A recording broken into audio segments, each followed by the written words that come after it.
Meditações de Marco Aurélio, parte 7. Tudo depende de ti, pois quem mais te pode impedir de conseguir a integridade e a bondade? Se não consegues viver desta maneira, só tens de tomar a decisão de não continuar fazendo as coisas erradas e de mudar o seu caminho para um bom caminho que te leve à felicidade, à paz e à alegria. Qual é a melhor coisa que pode ser dita ou feita com os materiais à tua disposição? Qualquer que ela seja, tu tens o poder de o dizer ou fazer, que não haja a pretensão de que não és um agente livre. Estas tuas lamentações nunca acabarão enquanto o cumprimento do dever natural de um homem com quaisquer materiais que lhe venham ter às mãos não representar tanto para ti como os prazeres para o sabari, não representar tanto para ti como os prazeres para o sibarita. De fato, todo o exercício dos nossos instintos naturais deve ser considerado como uma forma de prazer, e as oportunidades para isso estão presentes em toda parte. Um cilindro não tem sempre o privilégio, seguramente, de se mover à sua vontade. Nem a água, nem o fogo, nem qualquer outra coisa que esteja submetida ao governo da sua própria natureza ou de uma alma sem razão, porque há muitos fatores que intervêm para o evitar. Mas um espírito e uma razão podem avançar no meio de quaisquer obstáculos, porque a sua natureza para tal os capacita e a sua vontade para tal os incita. Imagina a maneira como a razão descobre um meio de ultrapassar todas as barreiras tão facilmente, tão sem esforço, como o fogo sobe ou uma pedra cai, ou um cilindro desce, ou uma encosta, e não queiras pedir mais. As interferências, em qualquer caso, ou devem afetar apenas o corpo, que não é senão uma coisa inanimada, ou então serem impotentes para nos aniquilar ou magoar, a menos que recebam a ajuda das nossas próprias ideias preconcebidas e da rendição da própria razão. Se assim não fosse, o seu efeito sobre o sujeito seria prejudicial, e embora saibamos que em todo o resto da criação a ocorrência de qualquer revés envolve um agravamento da vítima, no caso de um homem, podemos mesmo dizer que ele fica melhor e mais digno de louvor pelo correto uso que faz da adversidade. Em resumo, nunca te esqueças de que nada pode magoar o verdadeiro cidadão se não magoar a própria cidade, e nada pode magoar a cidade a não ser que magoe a lei. Magoe a lei e, portanto, não pode magoar nem a cidade nem um cidadão. Uma vez gravados no espírito os verdadeiros princípios, mesmo a mais ligeira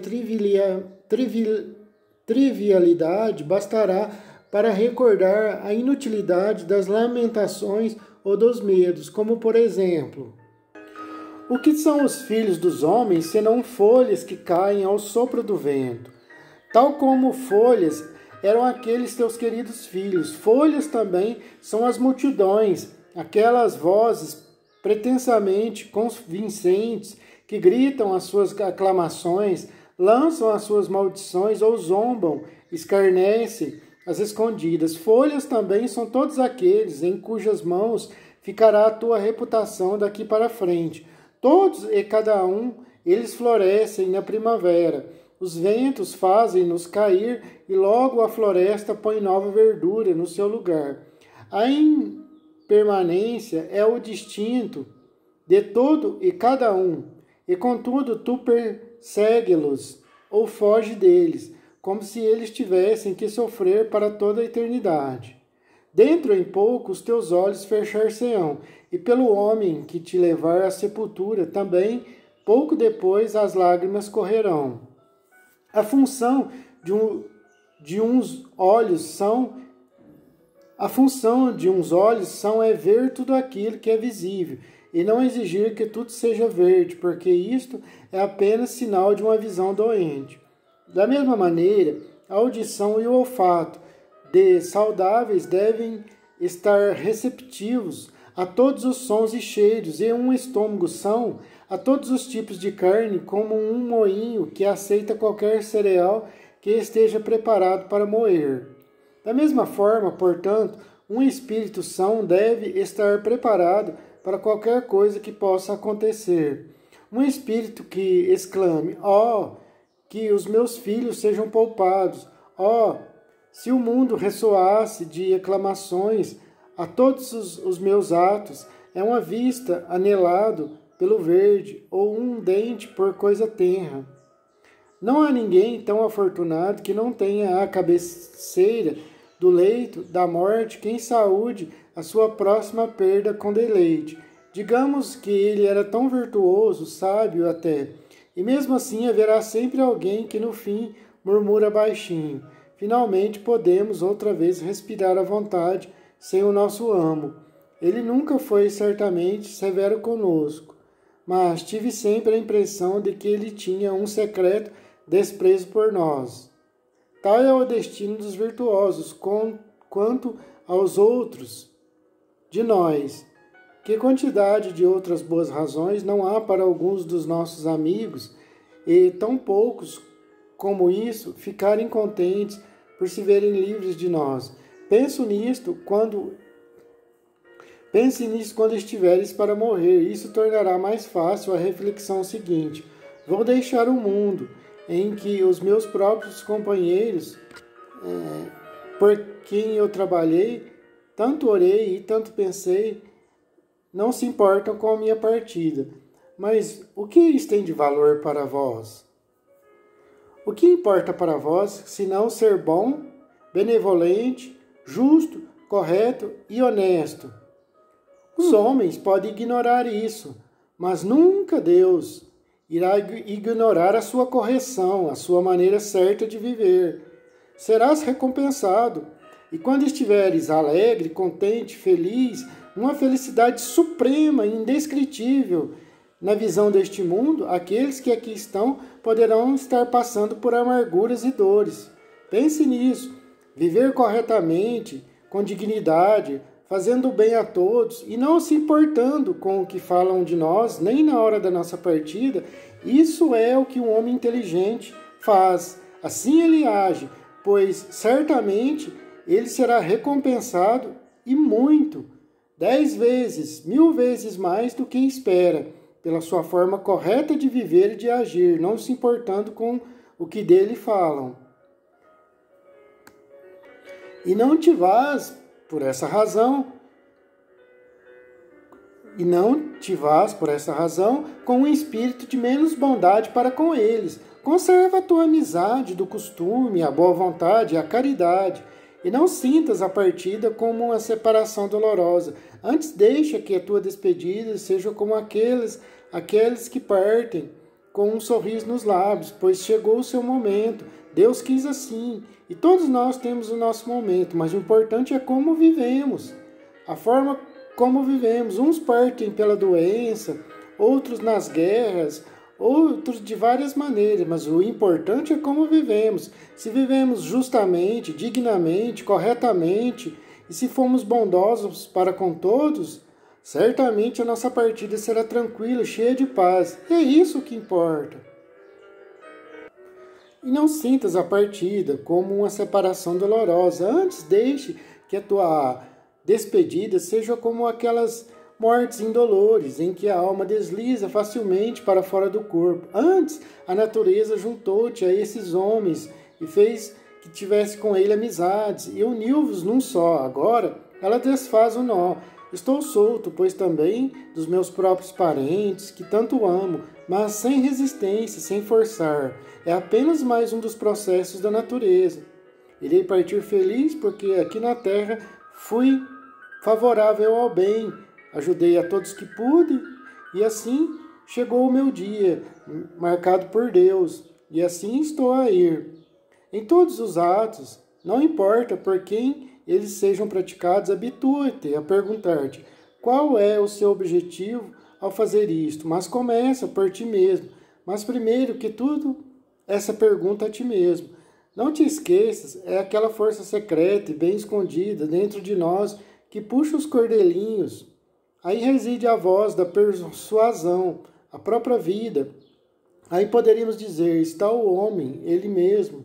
Nunca o confundas na tua imaginação com o teu invólucro de carne ou com os órgãos e a ele associados, que, salvo o fato de se desenvolverem sobre o corpo, são meros instrumentos, tal como o machado do carpinteiro. Se o agente que impulsiona ou refreia os seus movimentos, as partes por si só, não tem mais préstimo do que a lançadeira do tecelão, a caneta do escritor ou o chicote do carroceiro.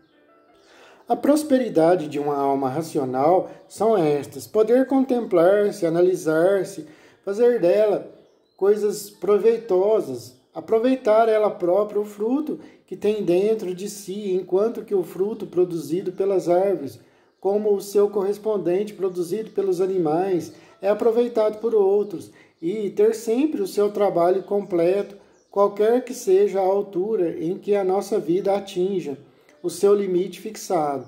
Porque, diferentemente da dança ou das peças de teatro e outras coisas do gênero, que se são repentinamente interrompidas, o espetáculo como um todo fica incompleto. A alma, independentemente do estádio em que é arrastada, tem a sua tarefa completa para sua própria satisfação e pode dizer: estou na posse plena de mim própria. Além disso, ela pode abarcar todo o universo à sua vontade, tanto a estrutura como o vazio à sua volta, e pode alcançar a eternidade, abraçando e abrangendo as grandes renovações clínicas da criação e assim perceber que as futuras gerações não terão nada de novo para testemunhar, da mesma maneira que os nossos antepassados não contemplaram nada mais do que nós hoje. Mas, se um homem atinge os 40 anos e compreende alguma coisa, já viu virtualmente, graças às suas semelhanças, todos os acontecimentos possíveis, passados e futuros. Finalmente, as qualidades da alma racional incluem o amor pelo semelhante, a verdade, a modéstia e o respeito por si próprio, antes de tudo o mais. E como este último é também uma das qualidades da lei, segue-se que o princípio da racionalidade é o mesmo que o princípio da justiça. Tu podes tornar-te muito rapidamente indiferente às seduções da música ou da dança ou de demonstrações atléticas, se compuseres a melodia nas suas diferentes notas e te interrogares sobre cada uma por sua vez. É a esta que eu não consigo resistir, hesitarás em confessá-lo, mas o mesmo em relação a cada movimento ou atitude dos dançarinos e dos atletas. Em suma, salvo no caso da virtude e suas implicações, lembra-te sempre de te dirigires diretamente às partes e, dissecando-as, consegues o teu desencadeamento.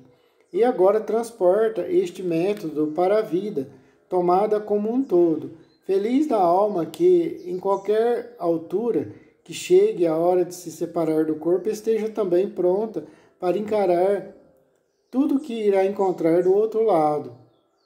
Tal preparação, contudo, tem de ser o resultado da sua própria decisão, uma decisão não instigada por mera costumácia, como acontece com os cristãos, mas formada por ponderação e serenidade, e se tiver de ser convenientemente para os outros, sem gladiloquência.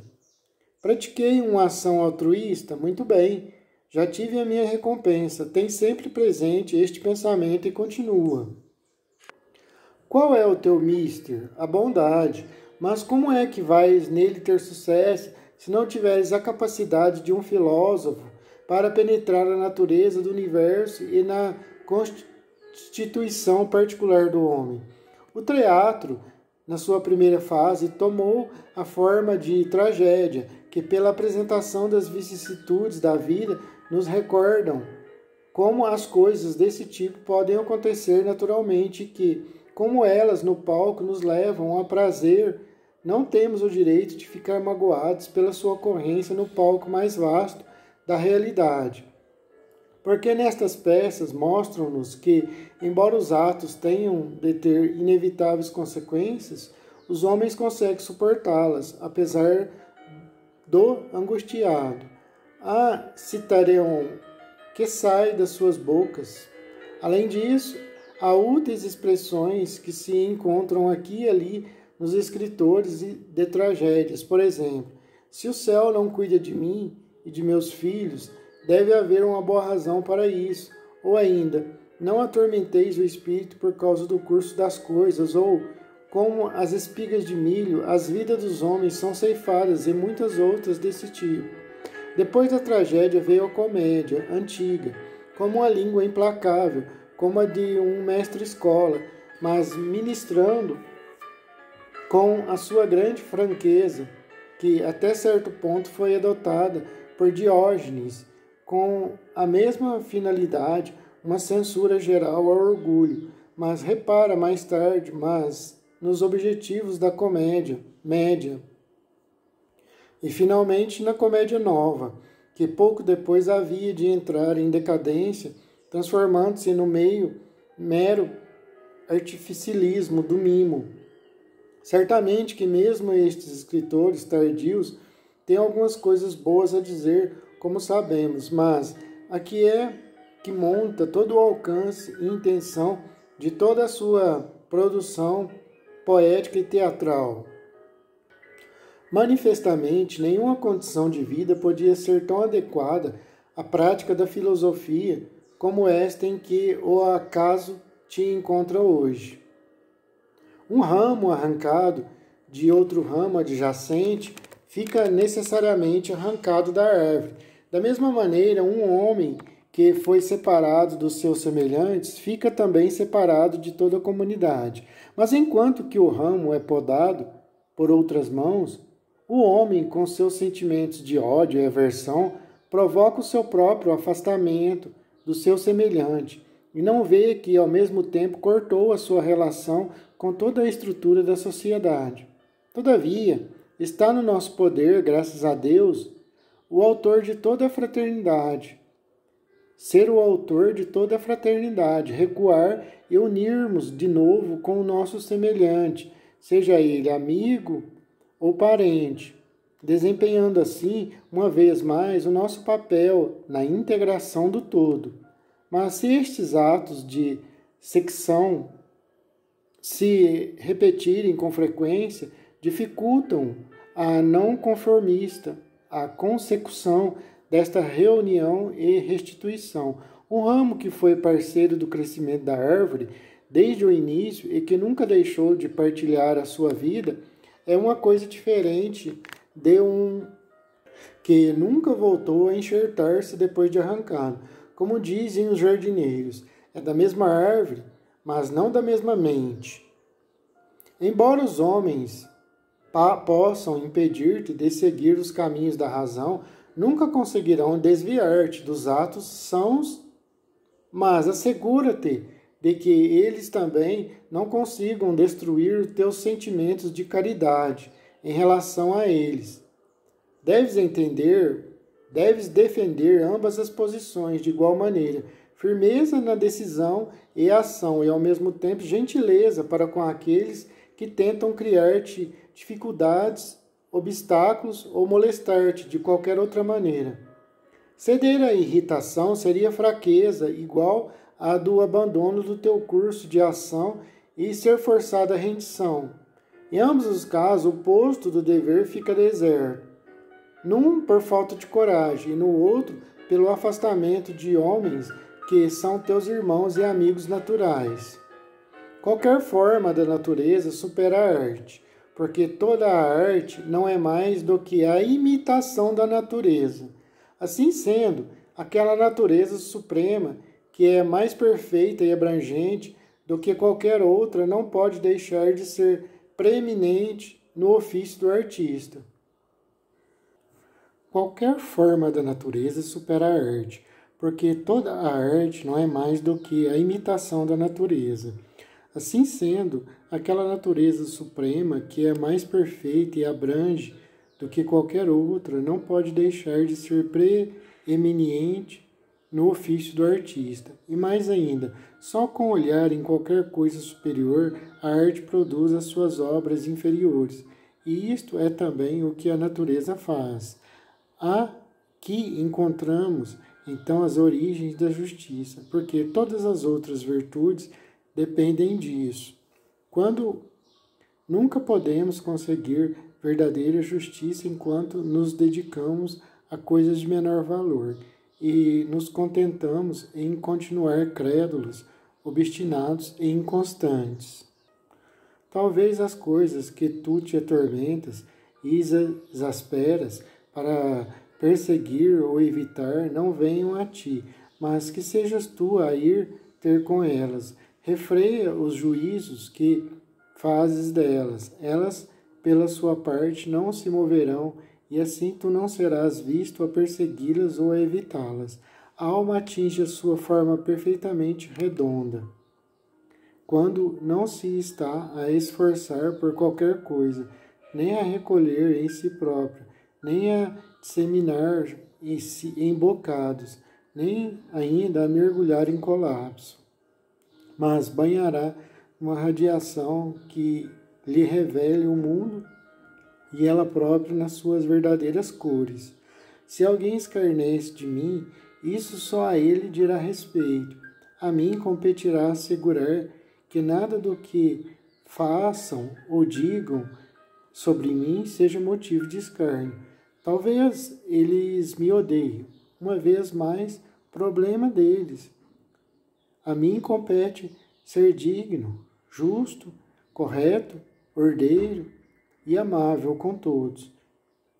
O meu desejo é manter relações de amizade e caridade com todos os homens, pronto a mostrar a esses mesmos homens onde é que eles erraram e fazê-los sem recriminações ou manifesta indulgência, mas supondo que as suas palavras não foram um mero palavreado. Isso se forem amigos íntimos meus. Caso contrário, não terei liberdade de falar-lhe que, de forma indulgente, branda e amiga, que ele possa estar errado. E é este o espírito certo que um homem deve ter em si. Seguir o caminho do bem, quando falarem dele, não se importar com o que digam, aconselhar os amigos, ser correto em todas as horas. Nunca deve ser visto pelos deuses no ato de alimentar um rancor ou de fazer dos seus sofrimentos uma ofensa.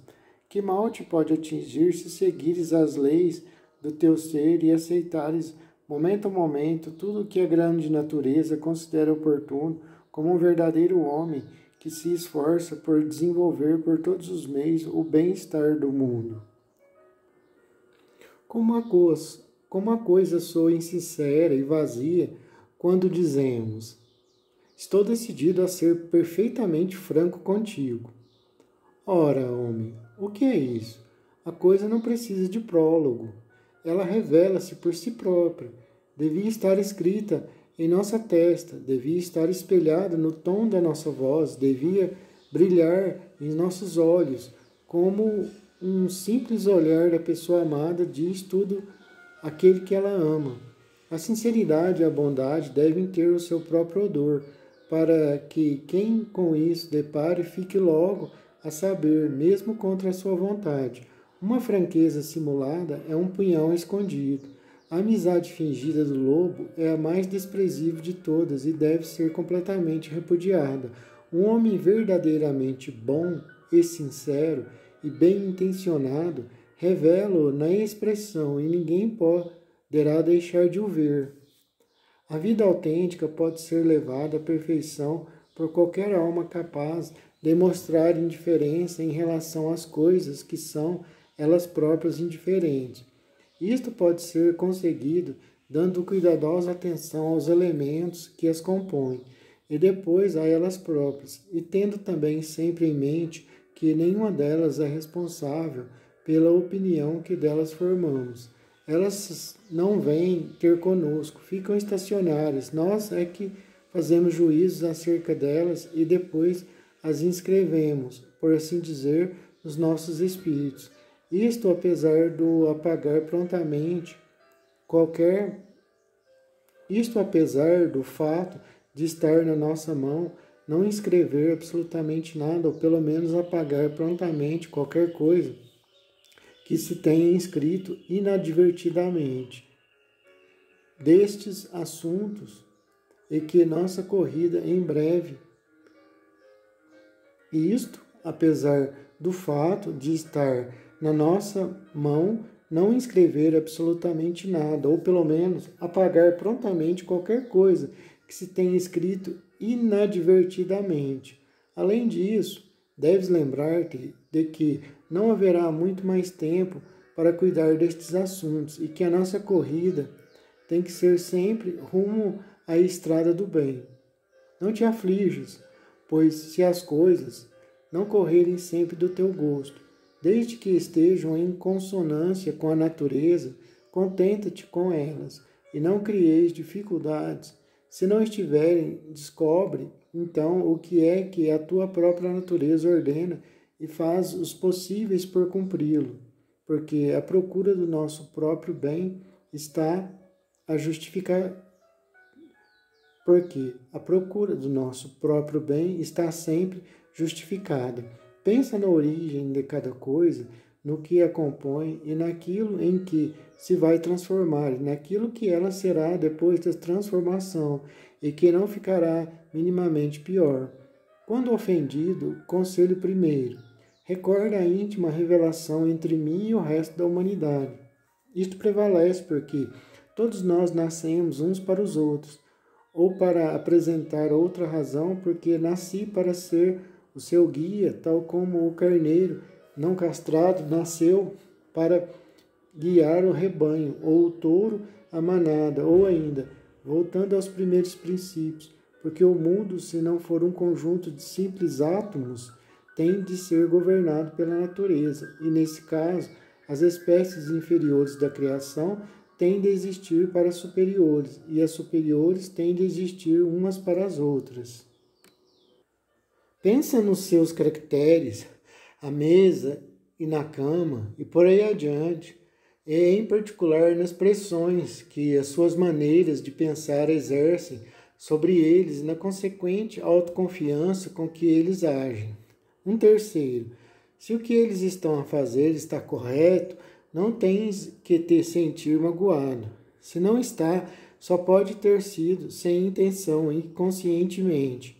Porque, precisamente, como nenhuma alma jamais viola a verdade voluntariamente, também ninguém nega voluntariamente a outrem o tratamento a que ele tem direito. Observa a sua indignação quando alguém os acusa de injustiça, ingratidão, mesquinhez ou qualquer outro mau comportamento para com seus semelhantes.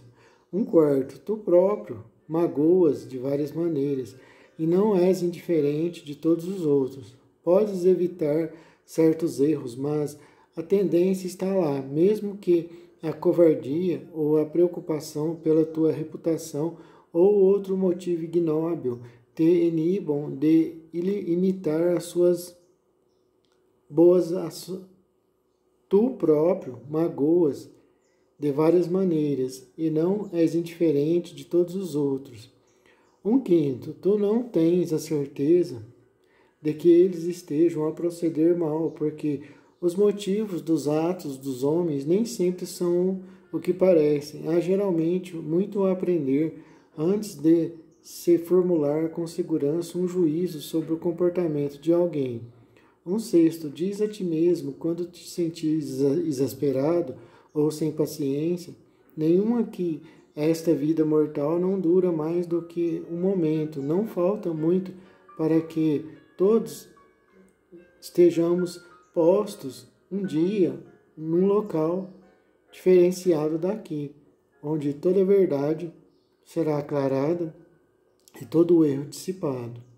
Um sétimo, não são os atos destes homens que apenas dizem respeito à sua razão diretora, que são a fonte dos nossos aborrecimentos, mas a cor que nós próprios lhes atribuímos.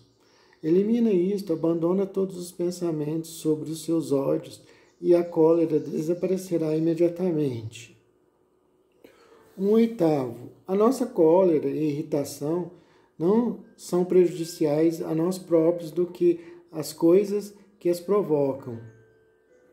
A nossa cólera e irritação são mais prejudiciais a nós próprios do que as coisas que as provocam. 9. A bondade é irresistível, se genuína e sem falsos sorrisos ou duplicidade.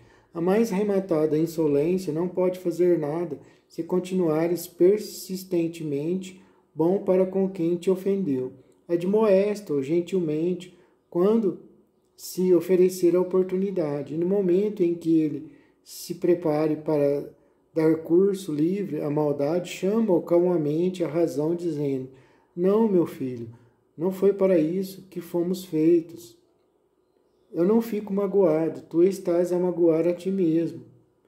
Explica-lhe cortesmente e com grande carinho e amizade, e em termos gerais, a razão porque isto é assim, e como nem as abelhas e outros animais gregários se comportam.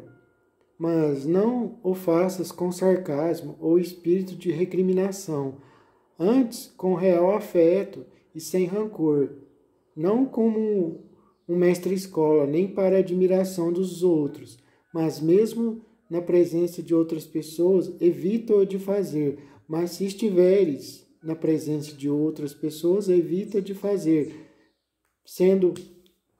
mesmo sendo amigo íntimo de quem vai aconselhar, como se tu e ele estivessem. Quando tu e ele estiverem a sós, conversa com ele amavelmente e amigavelmente, como um irmão conversa com um irmão muito amado. Guarda esses novos conselhos na memória, como outras tantas dádivas das musas, e enquanto ainda estás vivo, começa finalmente a ser um homem. Todavia, ao procurares defender-te contra a cólera em relação aos outros, não descures evitar a bajulação. Ambas são contra o bem estar comum e ambas conduzem à maldade. Em momento de cólera, tem sempre presente a ideia de que a irritação não é sinal de virilidade e que há mais virilidade e também mais humildade natural naquele que se mostra gentil e sereno, naquele que dá mostras de força e coragem e virilidade, e não no seu semelhante encolerizado e insatisfeito. A cólera é tanto um sinal de fraqueza como a dor. Em ambos os casos, os homens recebem um ferimento e submete-se à derrota. Em adiantamento, toma isto, se quiseres, como uma 10ª dádiva, desta vez do próprio guia das musas. Espera que os homens maus nunca façam coisas más Esperar que os homens maus nunca façam coisas más é insensato. Esperar é esperar o impossível. Tolerar as suas ofensas aos outros e não contar com nenhumas a ti próprio é racional. Há quantos desvios do timoneiro da tua alma contra os quais te deves contentamente precaver e suprimi-los quando detectados. Esperar que os homens maus nunca façam coisas más é insensato. É esperar algo impossível, tolerar as suas ofensas aos outros e não contar que eles não façam nenhum a ti é pensar de modo irracional e arbitrário. Há 4 desvios do timoneiro da tua alma contra os quais te deves constantemente precaver e suprimi-los quando detectados.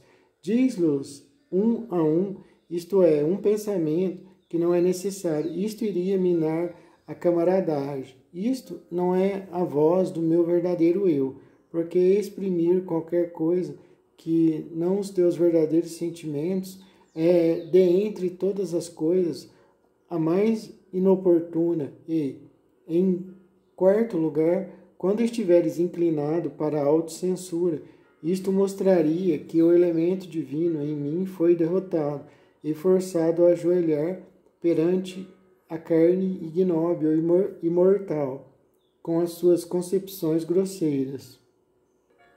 Embora a propensão natural de quaisquer partículas etéreas e igníneas da tua composição seja de se elevarem, contudo, em obediência às ordens do todo, elas são reprimidas dentro do corpo que compõe. Por outro lado, todas as partículas terrenas e fluídas em ti, apesar da sua tendência para se afundarem, são mantidas à superfície e numa posição que lhes não é natural. Assim, mesmo estas partículas obedecem às leis do todo. Quando destinadas a uma posição, elas mantêm-se forçosamente aí até que o sinal para a dissolução as chame de novo. Então, não é penoso que só a única parte de ti que não é obediente e que se agasta com a sua própria esfera de ação seja a parte pensante? Não, nada de violento lhe é exigido, nada mais do que estar em consonância com a sua própria natureza. Contudo, não se requer submeter e irrompe na direção contrária, porque o que são todos aqueles seus movimentos no sentido da injustiça, da intemperança, da cólera, da dor ou do medo, senão a divergências voluntárias da natureza?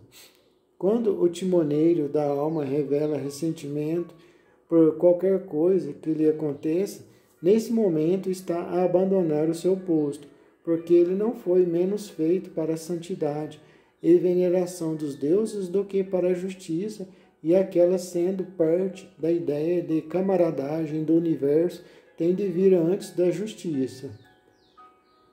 Se a vida de um homem não tem um objetivo consciente e uniforme, não pode ele próprio ser consciente e uniforme.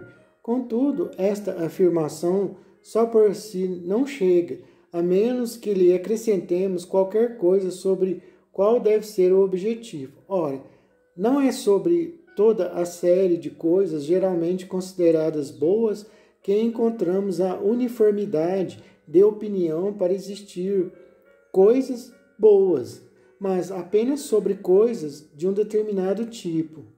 As coisas existem. Devemos ter as coisas boas em nossas mãos e coração, nomeadamente aquelas que afetam o bem-estar da sociedade. De acordo com isto, o objetivo que nos devemos propor deve ser o do bem, dos nossos semelhantes e da comunidade. Quem assim orientar todos os seus esforços para este fim estará a transmitir uma uniformidade a todos os seus atos e assim conseguirá a consistência consigo mesmo. Lembra-te do encontro do rato do campo com o rato da cidade e da perturbação e agitação em que ele ficou. O nome de Sócrates para o homem da rua era um papão para assustar as crianças. Os espartanos costumavam sentar os seus convidados às sombras em todos os espetáculos públicos e eles próprios sentavam-se onde podiam. Sócrates apresentou como razão para declinar um convite para a corte de Perdicas o seguinte: não quero ir para a cova com ignomia, sugerindo que não aceitaria favor nenhum que não pudesse retribuir. As escrituras dos Efésios contêm uma exortação à prática frequente da rememoração de exemplos passados de uma vida virtuosa.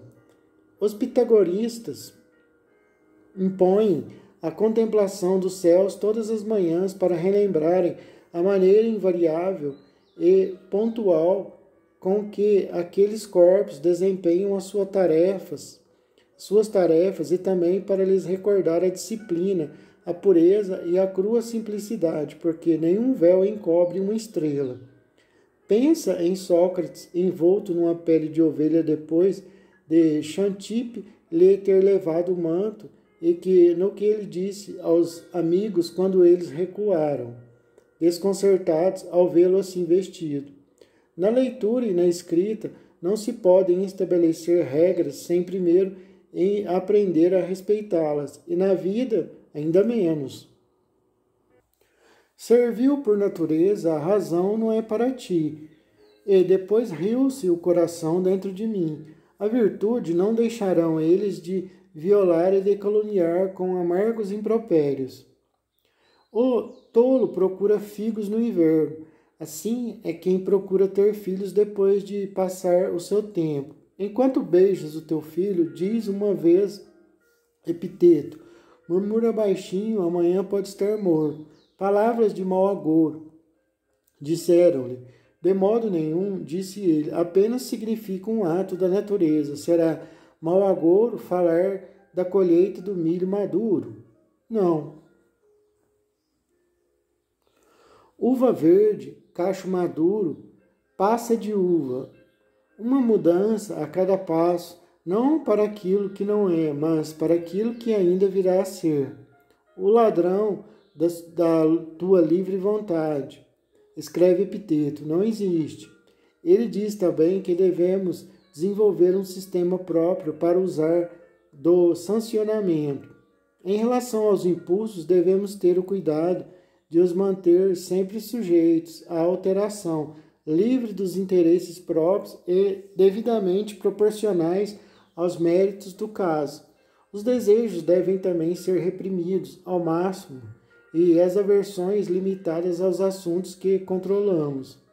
Não há aqui uma questão de trivialidade, diz ele, mas uma simples questão de sanidade ou insanidade.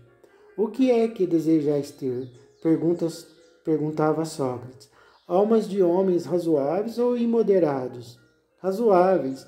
De homens razoáveis, sãos ou doentes? Sãos. Então, por que não ides procurá-las? Porque já as temos. Temos caso, porque todo esse esforço, a toda essa luta. Todas as bênçãos que, daqui para frente, procurares obter com as tuas preces, podiam ser tuas hoje, se não as negasses a ti mesmo.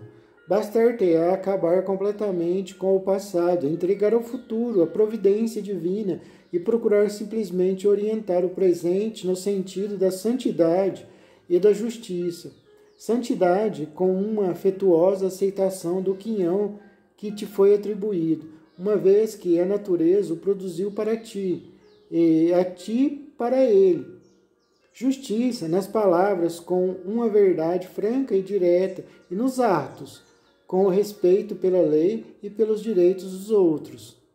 Também não te permitas criar qualquer obstáculo a se entregar à maldade, aos equívocos ou às calúnias dos outros, nem às sensações que esta estrutura de carne possa experimentar. A parte atormentada olhará por si própria. A tua hora se aproxima, basta esqueceres tu o resto e dares atenção apenas ao timoneiro da tua alma, que é Deus, e a divina centelha dentro de ti. Basta substituires o medo de um dia teres de partir por um medo de até começares em consonância com os verdadeiros princípios da natureza, para poderes ainda tornar-te um homem bom, digno do universo que te criou, em vez de um estranho na sua própria terra, confundido com os acontecimentos de cada dia, como se tratasse de maravilhas não procuras, e sempre dependeste deste ou do seguinte, para poderes ainda tornar-te um homem digno, um bom e digno do universo que te criou, em vez de um estranho na sua própria terra, confundido com os acontecimentos de cada dia, como se tratasse de maravilhas não procuradas, e sempre dependente deste ou do seguinte. Deus vê o interior do espírito dos homens, despido de todos os invólucros, cascas ou impurezas materiais. Agindo apenas através do pensamento, ele estabelece contato com aquilo que neles é uma emanação de si próprio. Industria-te para fazer o mesmo, e assim evitarás muitas distrações, porque quem é que, olhando para além deste invólucro de carne, alguma vez será molestado por visões de roupas, casa ou fama, ou qualquer dos outros hábitos e cenários da vida. Tu és formado de 3 partes: corpo, respiração e espírito. Os 2 primeiros apenas te pertencem no sentido em que tu és responsável por cuidares deles. Só o último é verdadeiramente teu. Portanto, se afastares deste eu real, isto é, do teu entendimento, tudo o que os outros fazem ou dizem, e tu o que tu próprio fizeste ou disseste no passado, bem como toda a ansiedade sobre o futuro, e tudo o que afeta o corpo ou a respiração, sua parceria e que está fora do teu controle, bem como tudo o que rodopia à tua volta no turbilhão das circunstâncias exteriores, para que os poderes do teu espírito, assim imaculado e afastado de tudo o que o destino pode fazer, possa viver a sua vida em independência, fazendo o que é justo, aceitando o que acontece e falando a verdade. Se, repito, afastares desta tua faculdade mestra todos estes acessórios pegajosos e tudo aquilo que reside nos anos vindouros ou passados, ensinando-te a ti mesmo a tornares naquilo que Empedocles chama uma esfera totalmente redonda, na sua própria esferidade, se alegrando e a procurar-te apenas com a vida que vives no momento presente, então, até chegar a tua hora, serás capaz de passar o resto dos teus dias liberto de toda ansiedade, em bondade e em consonância com a divindade dentro de ti.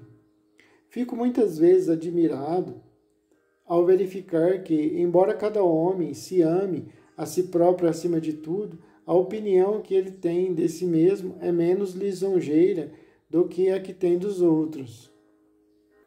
Certamente que, se um Deus ou um conselheiro sábio estivesse ao seu lado e lhe mandasse que não guardasse qualquer pensamento ou intenção no seu coração, sem a tornar imediatamente pública, ele não conseguiria aguentá-lo mais do que um dia. Tal é a importância que damos ao juízo que o nosso vizinho faz de nós, maior do que a que damos ao que fazemos de nós próprios.